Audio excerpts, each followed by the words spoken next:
मोहम्मद अकरम साहब, ये तंगी साहब, मैं इंशाल्लाह सबको मौका दूंगा, सब बोलेंगे इंशाल्लाह। 10 बजे तक मैं बैठा हूँ आज, कोई बात नहीं साहब, आपको मौका दूंगा। साहब चेयरमैन, मैं अपने दोस्त और सीनेटर सरफराज की बात को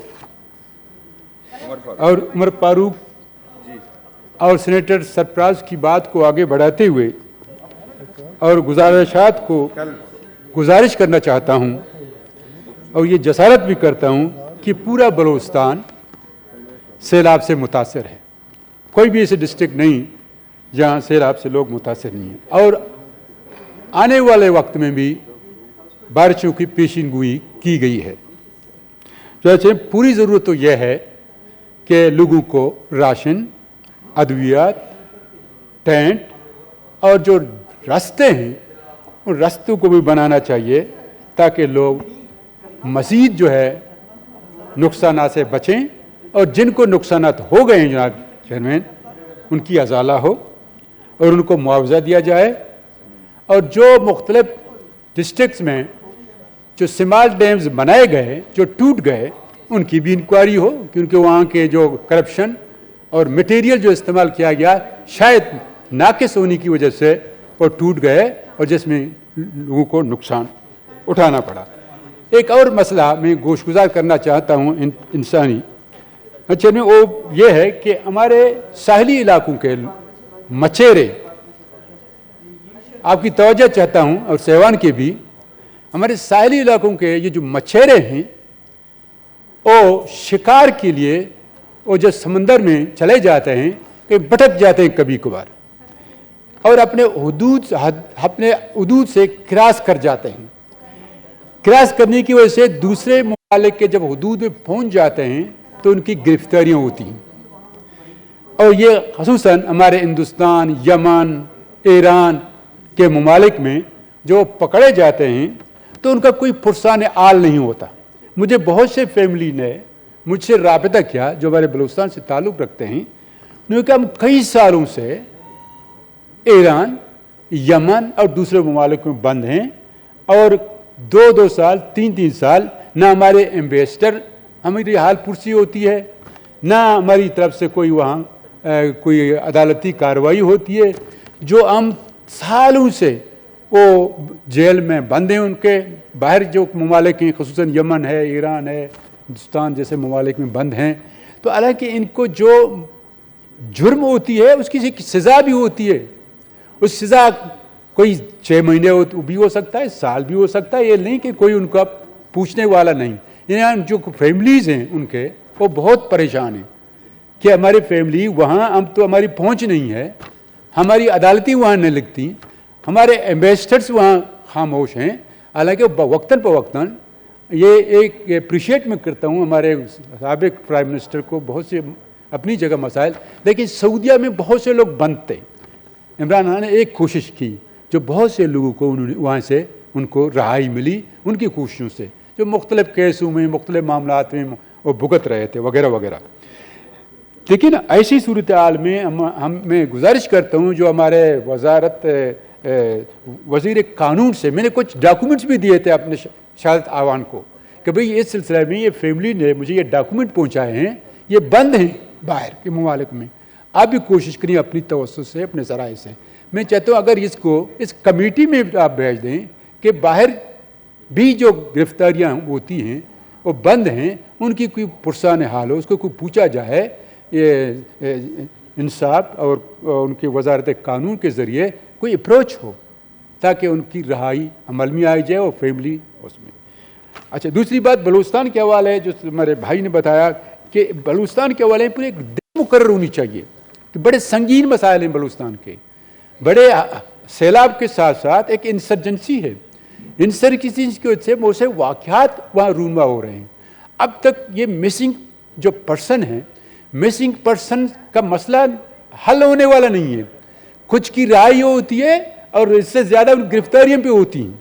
कुछ को इनकाउंटर में, जैसे बता रहे थे, इनकाउंटर में वो जो जिन्होंने जो वारदातें की वो तो बचते गए ना, जो जिनको उनके कब्जे में थे, जो उनके तहवील में थे, जो उनके अकूबत खाने में थे, शायद उस गुनाह में मुलव्वस नहीं है, उस दहशतगर्दी में उनका कोई ताल्लुक नहीं है, क्योंकि वो ये तो घरों में, हॉस्टलों में, बसों में ये इनको उठाया गया, इनको किसी पहाड़ों से इनको पकड़ा तो नहीं गया।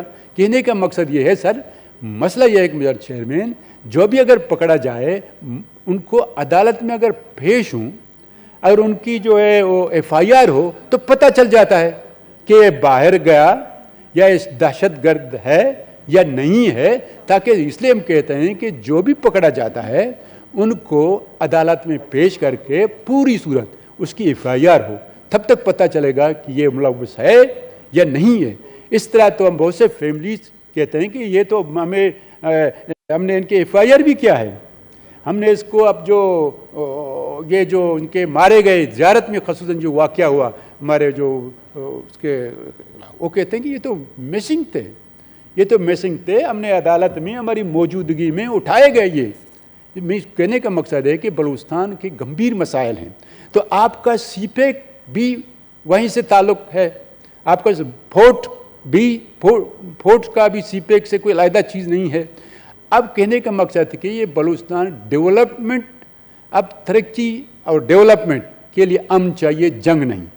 जब किसी भी कोई भी इलाके में जब तक अमन हो और डेवलपमेंट नहीं हो सकती। लेकिन इस बलूचिस्तान की वजह से सारे आपके प्रोजेक्ट जो हैं उनको जो है डिले हो रही हैं। आपके जितने भी रोड प्रोजेक्ट हैं उनके अखराजात बहुत ज़्यादा उन पे आ रहे हैं सिक्योरिटी की वजह से, उनको सिक्योरिटी प्रोवाइड की जाती है। आप मुझे बताएं, CPEC और सेंट्रल एशिया और चाइना और ग्वादर तक का बिजनेस करेंगे, कितने को सिक्योरिटी हम दे सकते हैं? इनके कि बलूचिस्तान का जो मसला है एक सियासी मसला है, एक कौमी मसला है। इसको सियासी और कौमी मसले के हवाले से इसको उसी तनाजुर में देखना चाहिए, निगोशिएट करनी चाहिए, मुज़ाकरात करनी चाहिए। जैसे भाई ने बताया जाए TTP से मुज़ाकरात हो सकती है, तो बैकडोर हिंदुस्तान के साथ मुज़ाकरात हो सकती है। जब हमारे अफ़गानिस्तान में जो बैठे हुए उनसे मुज़ाकरात हो सकती है, तहरीक तालिबान से मुज़ाकरात, जितने कितने लोगों उन्होंने दहशतगर्दी से हज़ारों लोग से मरे भी हैं। तो एक बलूचिस्तान आपका सूबा है, सबसे बड़ा सूबा है, बावसाइल सूबा है, मादियत से माला माल है। हम अप्रोड की बात कर रहे हैं, हम रेकोर्डे की बात कर रहे हैं, हम सिंधे की बात कर रहे हैं, गैस और तेल भी वहाँ है। तो ये सब कुछ जो है आपका एक सूबा जो है, आपको सूबा के अगर कहते हैं कि ये चंदी लोग हैं, मैं फिर भी ये कहता हूँ कि बलूचिस्तान चंदी लोग नहीं है, ना कोई सरदार की जंग है। ये बलूचिस्तान की एहसास महरूमी है जिसमें बावसाइल सूबे के लोग बेरोज़गार हैं, जहाँ जिनको तालीम की सहूलतें भी हैं, तालीम उनको भी मुयसर नहीं है। ये कहने वो और लेस डेवलप है। आप किसी सूबे को एक लेस डेवलप भी है और वहाँ जो है हमने अमान की सूरत हाल इंतहाई है। मैं मेरी आपसे अर्ज़ गुजारिश, क्योंकि हम बैसे नुमाइंदा ये में हक़ पहुँचता है, हम उनकी आवाज़ बने वहाँ के लोगों की, जहाँ उन्होंने हमें सेलेक्ट करके इस ऐवान में भेजा है, हम उनकी नुमाइंदगी करते हैं, अवाम की नुमाइंदगी करते हैं, ख़वास की नहीं करते। ये जो हम लड़ाई में देख रहा हूँ, ये तो अशराफिया की लड़ाई है, अवाम की नहीं है। क्योंकि आप देखिए, हमारे जो जितने भी हमारे इंडिकेटर देखें, अब मज़ीद पस्ती की तरफ जा रहे हैं। हम यहाँ टॉलरेट नहीं करते, यहाँ जमहूरियत नहीं है हमारे मुल्क में, ये लंगड़ी लुली जमहूरियत भी बर्दाश्त नहीं हो रही है। तो कहने का मेरा मकसद ये है कि हम माशी सूरत में हम बिल्कुल कोलैप्स कर गए। इसी सूरत में हमें सियासी बहरान है, माशी बहरान है, माली बहरान है। इस बहरान को निकलने के तमाम स्टेक होल्डर को एक मिल बैठना चाहिए, ताकि इस माशी बहरान को इसको मौका एक इमरजेंसी डिक्लेयर करना चाहिए, इकोनॉमिक इमरजेंसी। और जितने भी हमारे अखराजात हैं, पहले अपने घर के अखराजात हम कम करें। हम कर्ज लेके हम तनख्वाह दे रहे हैं। अब दुनिया में कर्ज इसलिए नहीं दे रहा कि उस वेलफेयर के लिए दे रहे हैं, डेवलपमेंट के लिए हम कर्जे ले रहे हैं। हम सूद की अदायगी में ले रहे हैं और अपने तनख्वाहों के दे रहे हैं, कर्ज ले रहे हैं वर्ड से। और दूसरा बात यह है मेरे कहने का मकसद है, हम किसी के साथ कन्फ्लिक्ट न लें। हम साया ममालिकों के साथ हमें अच्छे ताल्लुक़ात रखना चाहिए। बारहा इसकी रिपीटेशन करता हूँ, जब तक आपके हमसाए ममालिक के साथ अच्छे ताल्लुकात नहीं होंगे हमारी हालात में बेहतरी नहीं आएगी ला एंड ऑर्डर की। ठीक है जी। हम मजीद इसमें आप धंधल में फंसेंगे, इंडिया हो, ईरान हो, अफगानिस्तान हो, और इसको जो है इस मसले को किसी ने तरीके से, क्योंकि तीसरी बात मैं ये कहना चाहता हूँ कि हमने एक शिफ्ट ली है, हमने वेस्ट को थोड़ा बहुत नाराज़ किया है।